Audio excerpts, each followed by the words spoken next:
ගාරවෝච නිවාතෝච සන්තුට්ඨීච කතඤ්ඤුතා කාලේන ධම්ම ශවනං ඒතං මංගල මුත්තමං තී. සද්ධර්ම ශ්‍රාවක කාරුණික ගුණගරුක බෞද්ධ පින්නතුනි, මම මාතෘකා කරගත් ගාථා රත්නයයි මුලින් සිහිපත් කරන්නට යෙදුනේ. මේ ගාථා රත්නයේ අන්තර්ගත වෙන්නේ අපි හැමෝම දන්න මහා මංගල සූත්‍ර දේශනාවේ.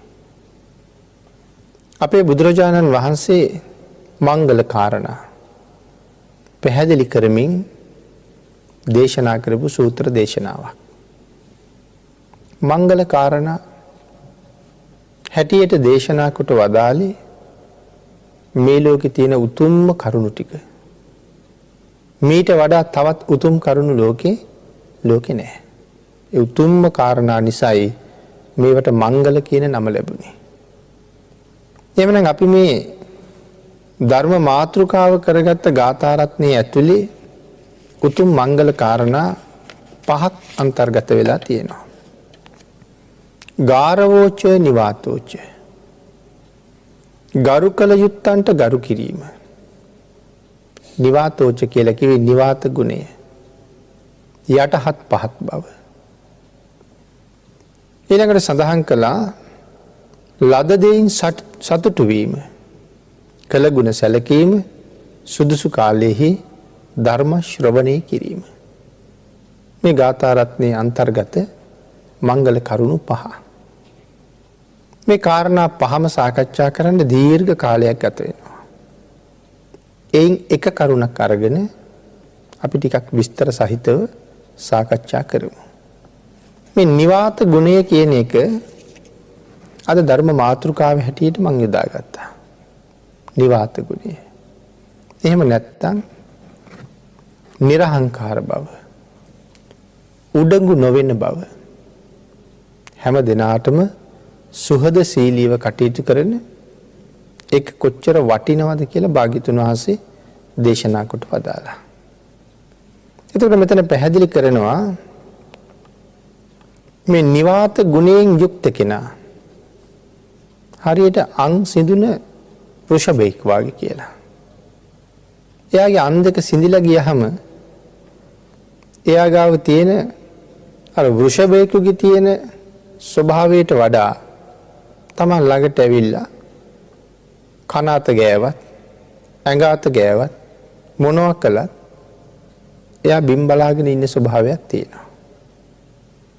දල සිඳුන සර්පයෙක් වාගේ. ඒ සර්පයාගෙන් දල සිඳුනට පස්සේ එයාගේ සැබෑ ස්වභාවය බොහොම වෙනස් වෙනවා. දල සිඳුන සර්පයෙක් වාගේ, අං සිඳුන වෘෂභයෙක් වාගේ නිවාත ගුණයෙන් යුක්ත පුජ්‍යලයක් හැම කෙනෙකුටම බොහෝම කාරුණිකයි. ඕනෑම කරුණක් ළඟ ඉවසලා කටයුතු කරනවා. අනික් අය මොනවා කීවත් තමන් සැලෙන්නේ නැති පුජ්‍යලයක් බවට පත් වෙනවා.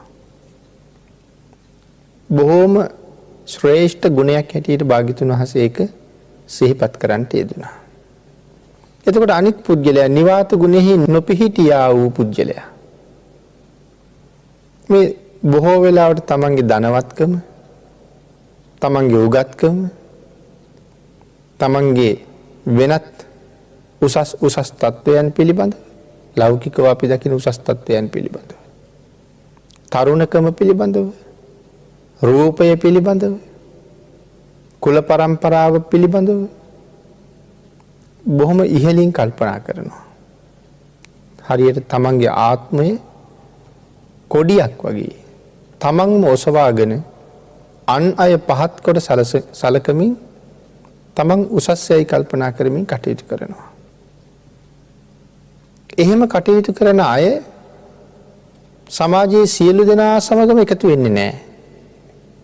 තමන්ට ගැළපෙනවා කියලා හිතන යම් පිරිසක් එක්ක විතරක් එකතු වෙලා කටයුතු කරනවා. නමුත් පින්නතුනේ අපේ බුදුරජාණන් වහන්සේ උප්පත්තිය ලැබුවේ එදා මෙදා තුර විශ්වයේ තියෙන උසස්ම කුලයේ පාදක කරගෙන ශාක්‍ය වංශය. ශාක්‍ය වංශයේ ඉපදිලා අවුරුදු 29ක විතර ගිහි ජීවිතයක් ගත කරලා ගිහි ගෙදරින් නික්මිලා අබිනිෂ්ක්‍රමණය කරලා ලෞතර බුද්ධ රාජ්‍ය ලබා ගත්තා. ලෞතර බුද්ධ රාජ්‍ය ලබාගෙන සක්වලවල් කෝටි ලක්ෂයකට අධිපති මහ රජු බවට පත් වුණා. නමුත් භාග්‍යතුන් වහන්සේ ළඟ කිසිම උඩඟුකමක් තිබුණේ නැහැ. මාන්නක්කාර බවක් කිසිම ආකාරයකින් තිබුණේ නැහැ. සියලු දෙනාටම භාග්‍යතුන් වහන්සේ කාරුණික වුණා. ඒ කරුණ අපි බොහොම දන්නවා. එතකොට අපි බුදුරජාණන් වහන්සේගේ ශ්‍රාවක. ඒ කියන්නේ පැවිදි අයට විතරද? භික්ෂු භික්ෂුණී උපාසක උපාසිකා මේ සිව්වනක් පිරිසම බුද්ධ ශ්‍රාවක. එහෙමනම් අපේ ශාස්ත්‍රූන් වහන්සේ ගාව නැති අමුතු උඩඟුකමක් අහංකාරකමක් අපි ගාව ඇති වෙනවා නම් අපි තාම ශාස්ත්‍රූන් වහන්සේට ගරු කරන අය බවට පත් වෙලා නැහැ. එහෙමනම් තාම භාග්‍යතුන් වහන්සේගේ ශ්‍රාවක වුණාද කියන කාරණාව සම්බන්ධවත් එතකොට ගැටලුවක් තියෙනවා. මොකද ශාස්ත්‍රූන් වහන්සේ ළඟ නැති අමුතු උඩඟුකමක් අපි ගාව ගොඩනගෙනවා නම් අපි තාම ඒ ශාස්ත්‍රූන් වහන්සේට කීකරු වෙච්ච අයට නෙමෙයි. හැබෑම බෞද්ධයා මේ අහංකාරකම් උඩඟුකම් මාන්නක්කාර වලින් තොර වෙච්ච කෙනෙක්. මුළු සම්මා සම්බුද්ධ ශාසනයම එහෙමයි. අපේ පින්නතුන්ට මතක ඇති ශාක්‍ය වංශයෙන් පැවිදි වෙච්ච කුමාරවරු පිරිසක්. පැවිද්දට එනකොට ඒ ශාක්‍ය වංශයට වඩා ටිකක් එදා පහත් යයි සැලකුණ පහත් කුලයක කෙනෙකුත් එක්ක ආවා. උපාලි කියලා කෙනෙක්. කපු කුලේ. නමුත් මේ ශාක්‍ය කුමාරවරු භාග්‍යතුන් වහන්සේට මොකද්ද සඳහන් කළේ? ස්වාමීනි ඉස්සරලා උපාලි පැවිදි කරන්න. ඊට පස්සේ අපි උන්වහන්සේට හැමදාම වඳින්න ඕනේ. ඒ තමන්ගේ මානෙ නැති කරගන්න. ඒ තරම් උසස් බවක් මේ ශාසනයේ තිබුණා. එහෙම නැත්නම් ඒ ශාසනයේ ශ්‍රාවකයෝ ළඟ අපි ළඟත් ඒ ගතිගුණ එහෙම්මම දියුණු වෙච්ච තරමට තමයි අපි හරියටම ශාස්ත්‍රඥ වහන්සේට ගරු කරපු අය බවට පත් වෙන්නේ. නමුත් සමාජයේ දිහා බලහම ඊට වඩා වෙනස් ස්වභාවයක් තමයි පේන්නේ. නමුත් ඒ හුඟක් අය කියන්නේ අපිත් බෞද්ධ කියලා. සමහර අය තාමත් කුලමානීය ඔළුවේ තියාගෙන ඉන්නවා. සමහරලාට පහත් යයි සම්මත කියලා සමහර කුලයක් එක්ක කිසිම ගනුදෙනු කිරීමක් නැහැ. සමහර ගෙදරක ගියහම විවිධ විදිහේ පුටු තියෙනවා. ඊටාම් මිටියට හදාපු බංකුත් තියෙනවා. සමහර තැන් වලින් අහපුවාම ඒ අය කියලා තියෙන්නේ ඒ පහතින් හදලා තියෙන බංකු ඒ පහත් කුලවලයිට ඉඳ ගන්නලු. ඒ කියන්නේ අපේ ගෙදර ආවත් හොඳ පුටුවක් දෙන්නේ නැහැ. සමහර පන්සල් අරගත්තාම සමහර දායක පිරිස් ඒ පන්සල් වලට යන්නේ නැහැ. ඇයි ඒ පන්සල තියෙන්නේ අඩු කුලයේ ගමකලු. ඒ පන්සල හදලා තියෙන්නේ කුල හීනායලු. එහි පින්කමක් තිබුණත් ඒගොල්ලෝ යන්නේ. හේතුව අර කුල හීනයි කියන අයත් එක්ක එකට ඉඳගෙන බණ අහන්න වෙනවා. සමහරලාට එකකට ඉඳගෙන කෑම කන්න වෙනවා. තව වෙලාවක එකට ඉඳගෙන වන්දනා කරන්න වෙනවා. ඒකට ඒගොල්ලෝ කැමති නැහැ. ඒ හින්දා යන්නේ. තව සමහර පිරිසක් ඉන්නවා පැවිදි වෙච්ච කෙනෙකුටවත් වඳින්න කැමති නැහැ.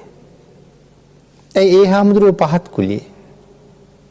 එහෙම එකක් තියෙනවද මේ බුද්ධ ශාසනයේ? ශාක්‍ය පුත්‍ර ශ්‍රමණ. අපි කොච්චර දුප්පත්ද? ඒ හාමුදුරුවෝ පහත් කුලියේ. තව සමහර අය කියනවා ඒ පැත්තේ කට්ටිය මහාන කරලා බෑ.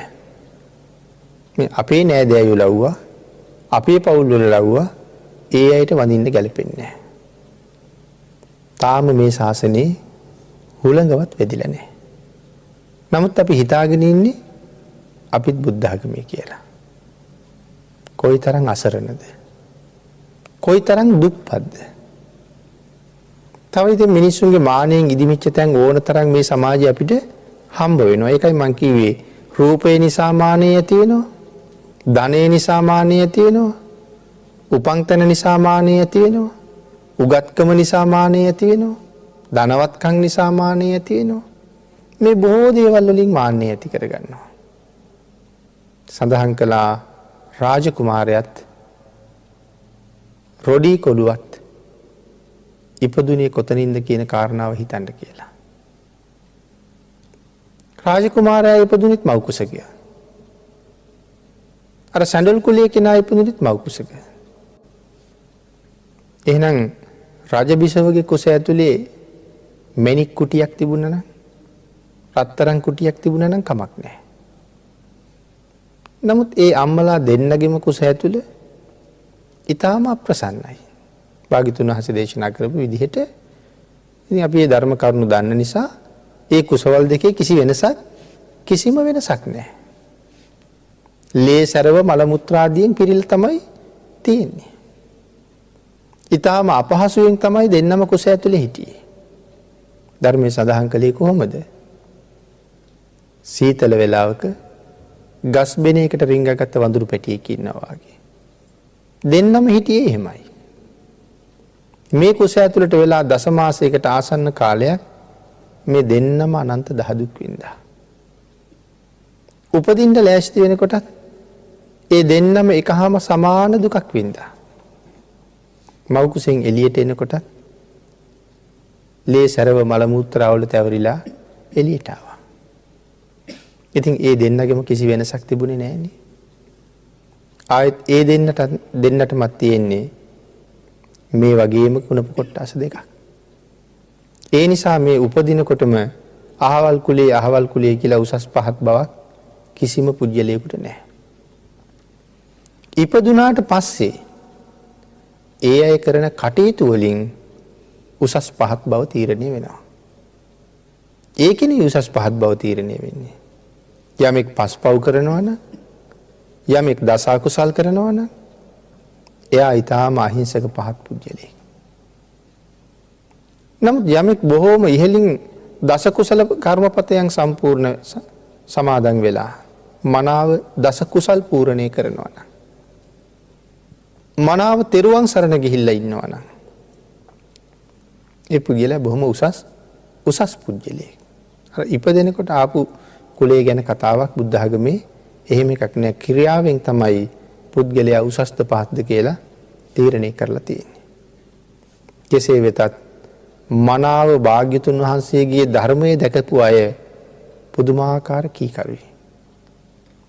මාන්නයක් හිතේ ඇති කරගන්න එකම පාප කර්මයක්. මොකද ඒ මානය නිසා හැම වෙලාවෙම තව කෙනෙකුගේ හිතක් රිදවන එකමයි කරන්නේ. ඒ නිසා මේක අකුසල කර්මයක්.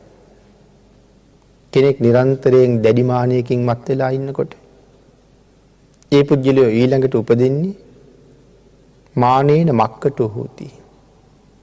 වඳුරු වෙලා ඉපදෙනවා කියලා සඳහන් කළා. අතිමානේන කුක්කුටෝ. තවත් බොහොම බහුලව මාන්නේ තියෙන අය මරණින් පස්සේ සුනකයෝ වෙලා ඉපදෙනවා. ඉන් පස්සේ නැවත කාලාන්තරයක් ඒ විදිහට දුක් විඳලා ආය මනුස්ස ලෝකෙක ආපුවාම දැන් කතා කරනවානේ පහත් කුලයක කියලා. ආන් ඒ වාගේ පහත් තැන්වල උපදින්න ඒ අයට සිද්ධ වෙනවා. එහෙනම් අද එහෙම කෙනෙක් ගැන කතා කරනවා නම් ඒ පෙර මේ වාගේම මාන්නේ තිබුණ අය වෙන්නේයි. නමුත් අද මම ඒ වාගේ මාන්නෙන් ඉදිමෙන්න ගියහම මටත් එතෙන්ටම යන්න වෙන බව ධර්මයේ නොදන්න නිසාද කොහෙද ඒ අය දන්නේ නැහැ. ඉතින් මේ නිවාත ගුණය පැහැදිලි කරනකොට මේ කරුණ කොහොම අපූර්වට භාග්‍යතුන් වහන්සේ විස්තර කළා. එතකොට මේ ශාසනයේ තියෙන ශ්‍රේෂ්ඨත්වයත් පැහැදිලි කළා. අපි සිහිපත් කළා ශාක්‍ය වංශික කුමාරවරු පැවිදි වෙනකොට උපාලි කලින් පැවිදි කරන්න කිව්වා. ඒ වඳින්න. මේ ශාසනයේ භික්ෂූන් වහන්සේලා ආර්යයන් වහන්සේලා කොයිතරම් ශ්‍රේෂ්ඨද? ක්‍රියාව අනුව ඕනෑම කෙනෙක් උතුම් වෙනවා කියලා අපි සිහිපත් කළානේ. අපේ පින්නතුන්ට මතක ඇති. සුනීත කියලා කසල සෝදකෙක් හිටියා. එයාගේ වෘත්තිය කසල සෝදන එක. එදා බ්‍රාහ්මණවරු වෙනකොට ඒ වාගේ අය මගතොටේ පේන්නේ ඉන්න හොඳ නැහැ. එහෙම වුණොත් කසපාර ගහනවා. බ්‍රාහ්මණවරු සැලකුවේ ඒක ඊටාම අවාසනාවක් හැටියට ඒගොල්ලෝ දකින්න එක. බ්‍රාහ්මණයෝ ඒගොල්ලෝ දකින්න කොහොමත් කැමති නැහැ. ඒ නිසා තමන් ගමනක් යනකොට පොඩි සීනුවක් නාද කර කර තමයි යන්නේ. එතකොට මේගොල්ලෝ දැනගන්නවා බ්‍රාහ්මණයෙක් කෙනවා. ඉක්මනට හැංගෙනවා. නැත්තම් කසපාර වදිනවා. භාග්‍යතුන් වහන්සේ වඩින දවසකත් සුනීත දුවගෙන ගිහිල්ලා හැංගුණා. නමුත් භාග්‍යතුන් වහන්සේට පේන්නේ නැතුව සුනීතට මේ ලෝකේ හැංගෙන්න තැනක් තිබුණේ නැහැ. භාග්‍යතුන් වහන්සේ සුනීතට කතා කළා. කරුණු කාරණා ඇහුවහම සුනීත කිව්වා උසස් අය එනකොට අපිට පාරේ තොටේ පේන්නේ ඉන්නේ එක තහනම් කියලා. බුදුරජාණන් වහන්සේ සඳහන් කළා මට එහෙම එකක් නෑ සුනීත. සුනීත කැමති නැද්ද මහාන වෙන්න? සුනීතට උත්තර නැතුව ගියා. සුනීත කවදාවත් බලාපොරොත්තු වෙච්ච කතාවක්ද ඒක? ස්වාමීනි අපි වාගේ අය කවුද මහාන කරන්නේ? එහෙම සඳහන් කරලා නමුත් භාග්‍යතුන් වහන්සේ සඳහන් කළා සුනීත මම මහාන කරන්න. සුනීත එක්ක ගිහිල්ලා පැවිදි කළා. සුනීත පැවිදි කළා. සුනීත භාග්‍යතුන් වහන්සේගෙන් ධර්මය ඉගෙන ගත්තා. කමඨහන් ඉල්ලගෙන භාවනා කළා. මහ ඝන කැලෑව මැද්දේ. උන්වහන්සේ සව් කෙලස් නැසලා එක දවසක් අති උතුම් අරහත් මාර්ගය ලබා ගත්තා. අරහත් ඵලය ලබා ගත්තා. පින්තුනි බ්‍රහ්ම රාජෙක් මහා බ්‍රහ්මයා සුනීත මහරහතන් වහන්සේ ළඟට ආවා. දකුණු දන මණ්ඩල බිම තියලා වම් දන මණ්ඩල මත තමන්ගේ වම් අතේ වැලමිට තියලා දෝත එකතු කරලා උන්වහන්සේ ළඟ වන්දනා කරගෙන මේ මහා බ්‍රහ්ම රාජයා සුනීතයන් වහන්සේට කියනවා පුරුෂ අජානීයයන් වහන්සේ ඔබ වහන්සේට මාගේ নমස්කාරය වේවා. ඇයි මේ අජානීය කියලා කියන්නේ? බය නැති උතුමාණන් වහන්සේ. ණය නැති උතුමාණන් වහන්සේ. ඇයි බය නැහැ කියලා සඳහන් කළේ? සංසාරේ කිසිම බයක් නැහැ රහතන් වහන්සේට. උන්වහන්සේ සසරින් එතර වෙච්ච කෙනෙක්. උන්වහන්සේ කාටවත්ම ණය නැහැ. එහෙනම් අජානීය, ධාම නිර්භයයි. එහෙනම් පුරුෂ අජානීයයන් වහන්සේ ඔබ වහන්සේට මාගේ নমස්කාරය වේවා. ඒ අති උතුම් ශ්‍රේෂ්ඨ භූමිය ස්පර්ශ කරපු නිසා උන්වහන්සේ ශ්‍රේෂ්ඨයෙක් බවට පත් වුණා. තාමත් කසල සෝදකද? නෑ, දැන් කසල සෝදක නෙමෙයි, දෙවියන්ගේ බ්‍රහ්මයන්ගේ පවා වන්දනාව ලබන කෙනෙක්. එහෙමනම් මේ ශාසනයේ ඒ අති උතුම් ආර්යයන් වහන්සේලා තුල තිබුණේ මහ පුදුම නිහතමානී බවක්. ඒ සඳහා කරුණු දක්වන්නේ මේ පිටකේ පුරාම එවන් කරුණු වලින් පිරීලා තියෙනවා. සුණාපරන්තයට ගිහපු පුන්නහාමුදුරුවෝ. සුණාපරන්ත වැසියෝ කොයිතරම් දරුණුද? ඔබ එහාට වඩිනකොට ඔබට කරදර කළොත් ඒගොල්ලෝ මොකද කරන්නේ කියලා භාග්‍යතුන් වහන්සේ අහපුවාම උන්වහන්සේ දුන්න උත්තර පෙළ කොච්චර අපූර්වද? අපි පින්වත්නි දන්නවා මේ ගෞතම සම්මා සම්බුද්ධ ශාසනයේ භික්ෂූන් වහන්සේලාගේ ප්‍රධානියා පළවෙනියා සංඝ ශාසනයේ ප්‍රධානිය කවුද කියලා. එතෙන්ට අයිති උනේ සරියුත් මහරහතන් වහන්සේ. සියලු සංඝයාගේ පළවෙනියා. සරියුත් මහරහතන් වහන්සේ ඒ තරම් උතුම් තැනක හිටියේ. උන්වහන්සේගේ ප්‍රඥාව භාග්‍යතුන් වහන්සේ කොහොමද දැක්කුවේ? මහා කල්පයක් පුරාවට වහින වැස්සක වැටිච්ච වැහි බින්දු ගාන කොච්චරද සාරිපුත්ත කියලා ඇහුවොත් ඒ ප්‍රශ්නය අහලා ඉවර වෙනකොට උත්තරේ එනවා. සඳහන් කළා ඒක උපමාවක් නෙමෙයි. ඒක සාරිපුත්තයන්ගේ ප්‍රඥාවමයි කියලා. ඒ තරම්ම ප්‍රඥාවක් තිබුණා. සංඝ ශාසනයේ ප්‍රධානිය වෙලා හිටියා. හරියට අපිට දෙවෙනි බුදු කෙනෙක් වගේ. එක දවසක් උන්වහන්සේට එක භික්ෂූන් වහන්සේ නමක් චෝදනා කළා. කිසිම හේතුවක් නැතුව ඊර්ෂ්‍යාව නිසා චෝදනාවක් කළා. මොකද්ද කරපු චෝදනාව? බුදුරජාණන් වහන්සේ ළඟට ගිහිල්ලා කියනවා ස්වාමීනි අර සාරිපුත්තයන් මගේ ඇඟේ හැප්පුණා. මගේ සිවුරු ගැටවටුව කැඩිලා ගියා. ඒ වුණාට මගෙන් සමාවවත් ඉල්ලුවේ නැහැ.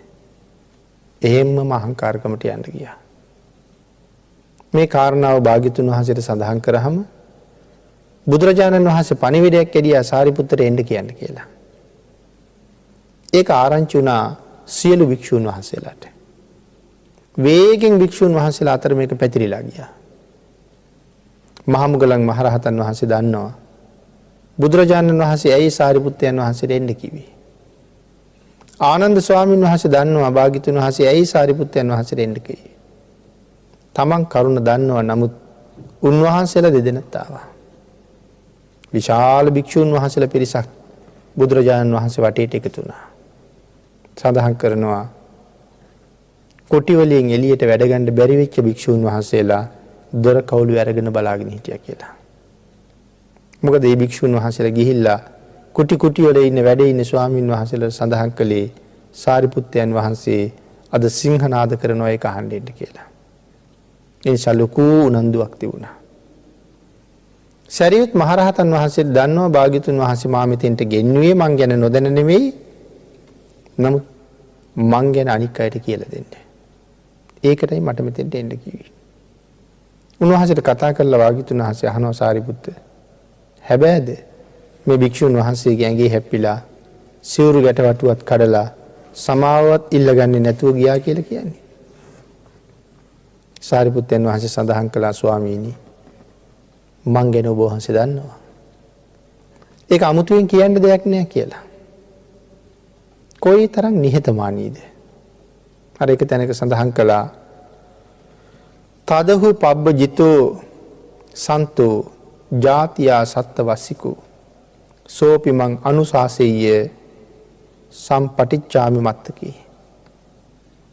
සරියුත් මහරහතන් වහන්සේට එක දවසක් එදාම පැවිදි වෙච්ච 7 අවුරුදු වයසේ පුංචි හාමුදුරු කෙනෙක් උන්වහන්සේට කතා කරලා කියනවා ස්වාමීනි සිවුරු කොන බිම ගැටෙනවා කියලා. උන්වහන්සේ පසෙකට ගිහිල්ලා සිවුර හදාගෙන පොරවගෙන ඒ පුංචි හාමුදුරුව ළඟට ඇවිල්ලා උන්වහන්සේට බොහොම ප්‍රශංසා කළා. මගේ වැරද්දක් පෙන්නලා දුන්නා. ඔබ මගේ ගුරුවරයෙක් වාගේ. වරද පෙන්නලා දුන්න කෙනානේ. කවුද මේ කියන්නේ? සංඝ ශාසනයේ පළවෙනියා. අදම පැවිදි වෙච්ච 7 අවුරුදු වයසේ පොඩි සාමණේරයන් වහන්සේ නමකට. ඒකයි මේ සඳහන් කරන්නේ. තදහු පබ්බජිතෝ සත්තු 7 අවුරුදු වයසේ. ජාතියා සත්තවස්සිකෝ ඉපදිලා තාම අවුරුදු 7යි. පැවිදි වෙලා තියෙන්නේ අදමයි. සෝපි මං අනුශාසෙය්‍ය. මට ඒක වටින්නේ නැහැ. එහෙම කෙනා නමුත් මට අනුශාසනාවක් කරන්නේ නම් සම්පටිච්ඡාමි මත්තකේ ස්වාමීනි ඒක හිස් මුදුනින් පිළිගන්න තරම් නිහතමානී කෙනෙක් මම. මේ ආදි වශයෙන් කරුණු සඳහන් කළා. අංගුත්තර නවක නිපාතේ සඳහන් කරනවා සරියුත් මහරහතන් වහන්සේට අර ස්වාමින් වහන්සේ කරපු චෝදනාවට උත්තර දුන්නේ නැහැටි. බුදුරජාණන් වහන්සේට සඳහන් කරනවා ස්වාමීනි මම හරියට මහ පොළොව වාගේ කෙනෙක් කියලා. ඇයි මහ පොළොව වාගේ කියලා කියන්නේ? මේ මහ පොළොවට අපි කොච්චර දේවල් දානවද? වටිනා දේවල්, රන් රිදී මුතු මැණි මේ මහ පොළොව සංගවගෙන දරාගෙන ඉන්නවා. සඳුන් වගේ ඊතා සුවඳ ද්‍රව්‍ය අපි මහ පොළොව මත හෙලනවා. නමුත් මගේ ශරීරය තුල වටිනා වස්තුන් මිල කරන්න බැරි තරම් සම්පත් එක් වෙලා රැස් වෙලා තියෙනවා කියලා මහ පොළොව කවදාවත්ම උඩඟු ස්වභාවයක් පෙන්වුවද? අකමැත්තක් පෙන්වුවද? ඊටාම පරම දුර්ගන්ධ වෙච්ච දේවල් අපි මේ මහ පොළොව උඩ දානවා. මල මූත්‍රාත් දානවා, සෙම්සොටුත් දානවා, මල කඳනුත් දානවා. කවදාවත් මහ පොළොව තරහ වුණාද? අපි එක කිසිම අවනාපයක් නැහැ. මේ ඕනම දෙයක් මහ පොළොව දරාගෙන ඉවසගෙන ඉන්නවා. සරියුත් මහ රහතන් වහන්සේ සඳහන් කරනවා ස්වාමීනි මමත් මේ මහ පොළොව වගේ කියලා. ඕන දෙයක් ස්වාමීනි මං ඉවසනවා. මට කවුරුවත් එක්ක අමනාපයක් නැහැ. මට කවුරුවත් එක්ක තරහක් නැහැ. ස්වාමීනි මම ජලය වාගේ. ඇයි මම ජලය වාගේ කියලා සඳහන් කළේ? පින්තුනි ජලයෙන් අපි කොච්චර අපිරිසිදු දේවල් හොදනවද? අපේ හැම අපද්‍රව්‍යයක්ම ගෙනහිල්ලා පිරිසිදු කරන්නේ ජලය උපයෝගී කරගෙන. ඒ වුණාට වතුර කවදාවත් අපි එක තරහ වුණාද මේ ඉන්නේ අපිරිසිදු දේවල් හොදන්නයි කියලා? අපිව පිරිසිදු කරලා දෙන්න උදව් කළා මිසක් කවදාවත් තරහ වුණේ නැහැ. එහෙමනම් ස්වාමීනි මට කවුරු මොනවා කීවත් මට කවුරු කොයි ආකාරයෙන් චෝදනා කළත් ඒ අයට පිහිටක් වෙන්න තියෙන හැම වෙලාවකම මම පිහිට වෙනවා. සරණ වෙනවා. මං ජලය වාගේ. ස්වාමීනි මම ගින්න වාගේ. ගින්නට පින්නතුනි මොන අපද්‍රව්‍ය දැම්මත් පුරුස්සලා දානවා. එහෙමනම් සඳහන් කළා ස්වාමීනි මට කවුරු කොහොම චෝදනා කළත් මං ඒක කාරණාවක් නිසාවත් කවුරුවත් එක්ක අමනාප වෙන්නේ. දේශසිතක් ඇති කරගන්නේ. මහ පුදුමාකාර ඉවසීමක් තිබුණා. අපි පින්නතුන අහලා ඇති අර ඒක බමුණෙක් සරියුත් මහ රහතන් වහන්සේගේ ඉවසීම ගැන අහලා බමුණට හිතුණ පරීක්ෂා කරන්න ඕනේ කියලා. ඒ හින්දා දවසක් සරියුත් මහ රහතන් වහන්සේ වඩිනකොට මේ බමුණ පිටිපස්සෙන් දුවගෙන ගිහිල්ලා පිට මැද්දට හයියෙන් පාරක් ගැහුවා. සරියුත් මහ රහතන් වහන්සේ හැරිලවත් බැලුවේ නැහැ. උන්වහන්සේ හේමම පාඩුවේ වඩිනවා. බමුණ බලාගෙන හිටියා. අනේ කිව්වා වගේම මේ ශ්‍රමණයන් වහන්සේ මොන තරම් ඉවසන සුළුද? කොයි තරම්නම් නිහතමානීද? ආයෙත් පිටිපස්සෙන් එලවගෙන ගිහිල්ලා ඉස්සරහින් රැකලා දන ගහලා වැන්දා. අනේ ස්වාමීනි මට සමා වෙන සේක්වා. සරියුත් මහ රහතන් වහන්සේ ඇහුවා මොනා කළාටද කියලා. මොහොතකට කලින් පිටිපස්සෙන් ඇවිල්ලා පාරක් ගැහුවේ මම. ඔබ වහන්සේගේ ඉවසීම පරීක්ෂා කරන්න. අනේ ස්වාමීනි මට හිතුණා මං විශාල පාප කර්මයක් කරගත්තා. මට සමා වෙන්න ස්වාමීනි මට සමා වෙන්න කියලා සමා වෙල්ලුවා. ඉතින් සරියුත් මහ රහතන් වහන්සේ එහෙම කෙනෙක්. ඊළඟට ආයෙ සඳහන් කරනවා ස්වාමීනි මම සුළඟ වගේ කියලා. සුළඟ හැම තැනම හමාගෙන යනවා. සුවඳ තියෙන තැන්වල මල් වතු මැද්දිනුත් හමනවා. ඊටාම දුර්ගන්ධ තියෙන තැන් හරහාත් හමාගෙන යනවා. අපි හැමෝම ජීවත් වෙන්නේ ඒ හුළඟ නිසා. නමුත් අපි හුළඟට මොනතරම් අපද්‍රව්‍ය මුසු කරනවද? වාතය මොනතරම් දූෂණය කරනවද? අපිරිසිදු කරනවද? ඒ වුණාට මේ ඉන්නේ වාතය අපිරිසිදු කරන අයයි කියලා කවදාවත් හුළඟ අපි ගාවට එන්නේ නැතුව හිටියද? කවදාවත් එහෙම හිටියේ නෑ. සියලු දෙනාටම සමානවම සැලකුවා. එහෙනම් සරියුත් මහ රහතන් වහන්සේ ගාවත් කිසිම උඩමුකමක් නෑ. ඕනෑම කෙනෙකුට ඊටාම නිහතමානීව සමානව සලකන ගතියක් උන්වහන්සේ ළඟ තිබුණා. ස්වාමීනි මම පාපිස්සක් වාගේ. පිළිතුරේ පාපිස්ස කියලා කියන්නේ අපේ පයට පෑගෙන සියලුම දේවල් අපි පිහලා දාන්නේ පාපිස්සේ. නමුත් ඇඳ ගාව තියෙන පාපිස්සවත් දොර ගාව තියෙන පාපිස්සවත් අපි ගෙට එනකොට කවදාවත් අයින් වෙලා හැංගුන්නේ නැහැ.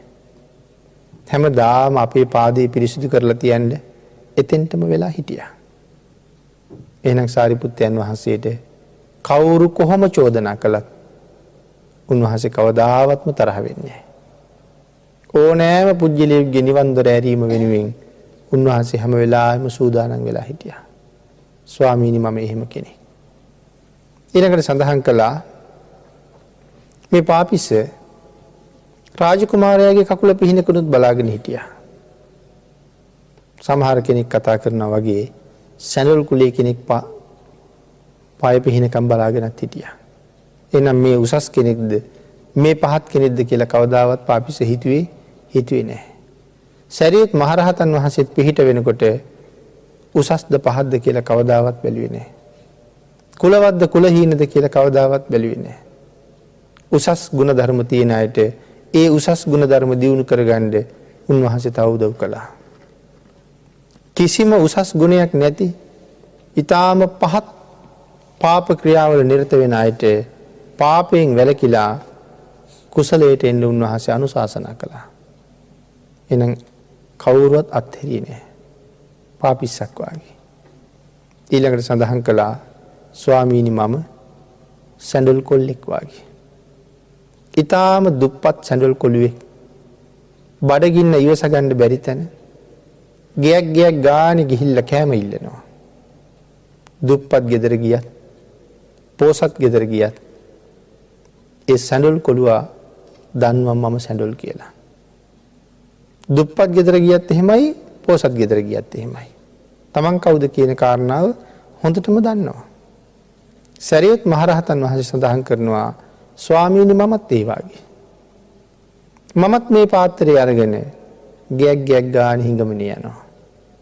රාජ මැදුරට ගියත් සිටු මැදුරට ගියත් මං රජුරවන්ටත් සිටුතුමාටත් යම්සේ ඒ කෙරෙහි පිළිපැද්දද මං සැඬොල් ගෙදර ගියත් මං තවත් වෙනත් දුප්පත් ගෙදරකට දුප්පත් කුලයකට ගියත් මං ඒ අයටත් එකම විදිහට සැලකුවා එකම විදිහට පිහිට වුණා.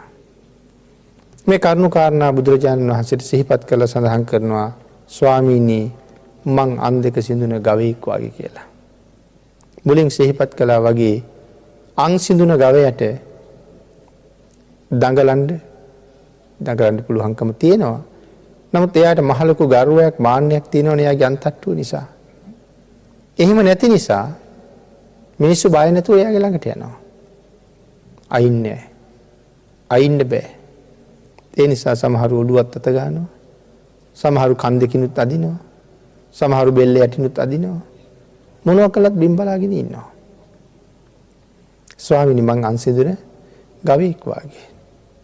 මෙහෙම කරුණු සඳහන් කරමින් තවත් සඳහන් කරනවා ස්වාමීනි පවිත්‍රකම උසස් කොට සලකන යම් කෙනෙක් ඊටාම පිරිසිදුවට ඉන්න කැමති කෙනෙක්. නිරන්තරයෙන් නාලා පිරිසිදු වෙලා සුවඳ ගල්වගෙන ඉන්නවා. අලුත් ඇඳුම් ඇඳගෙන. නමුත් එයාගේ ඇඟට හදිස්සියෙම ගැරණි කුණක් වැටෙනවා. එයා ඒකට කොහොමත්ම කැමති නෑ. නැවත වතාවක් ඇඟ පිරිසිදු කරගන්න උත්සාහ කරනවා. ඊටාම පිළිකුල් කරනවා ඒ ගැරණි කුණට. නමුත් ස්වාමීනි මගේ ශරීරයත් මහත් වූ පිළිකුල් වූ ශරීරයක්. නාවලා හෝදලා පිහලා පිරිසිදු කරලා තියෙන පිටපැත්ත. අභ්‍යන්තරයේ එහෙම පිරිසිදු කරන්න පහසු නෑ ඒක කරන්න. නමුත් පිටපැත්ත එහෙම පිරිසිදුවට පේන්න තිබුණට අභ්‍යන්තරයේ එහෙම කිසිම පිරිසිදුකමක් නෑ. මේ කාරණාව සඳහන් කරන තැන උන්වහන්සේ තව උදාහරණයක් පෙන්නනවා. මේ මස් ටිකක් අරගෙන ගිහිල්ලා බටකොළ පෙට්ටියක දාලා තියෙනවා. ටික වෙලාවක් තිබ්බහම ඒ මස් වලින් ගලන දියර අර බටකොළ පෙට්ටියෙන් බේරෙනවා. ඇතුලේ මස් තියෙනවා. නමුත් තැන් වලින් දිය වැක්කිරෙනවා. ස්වාමීනි මගේ ශරීරයත් ඒ වාගේ බටකොළ පෙට්ටියක් වාගේ. කුණු වෙච්ච ගැරඬි කුණක් වාගේ. අභ්‍යන්තරයේ තියෙන ඊටාම අපිරිසිදු වූ අපවිත්‍ර දේවල්. මම දරාගෙන ඉන්නේ ඒ වාගේ මහා අපිරිසිදු කයක්. ස්වාමීනි මගේ ශරීරයේ පිටතට විවෘත වෙච්ච ලොකු දොරවල් 9ක් තියෙනවා. ඒ දොරවල් වලින් රෑ දවල් දෙකේම අපවිත්‍ර දේවල් පිටතට ගලනවා. ඒ වගේම මේ ශරීරයේ තවත් කෝටි ප්‍රකෝටි ගණන් දොරවල් එළියට විවෘත වෙමින් තියෙනවා.